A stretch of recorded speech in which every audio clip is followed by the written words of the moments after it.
មកនៅប្រយដល់ណាព្រោះជាតិខេមរាត្រូវកា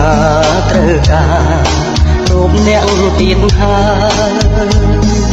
ព្រោះជាតិខេមរាត្រូវការរូបអ្នកទៀតហើយអោគុលបុត្រនៅតាអ្នកភ្លេចហើយឬពុំសាវតាយើងត្រូវតែរួមគ្នាកសាងខេមរា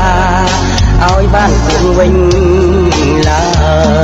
ង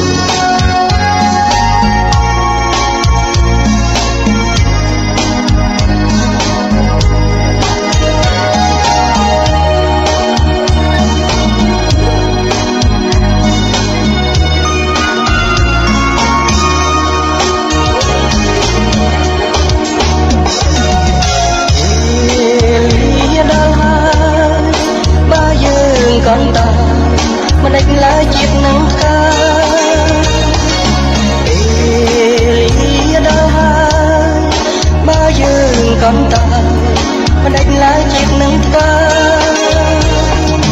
សៅដាយើងរឹងរឿងអង្គកាំងខាន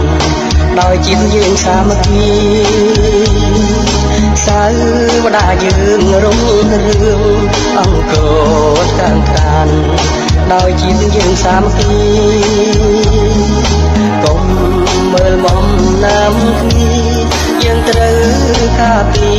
រពូជពងជាតិសាសនាក្រោ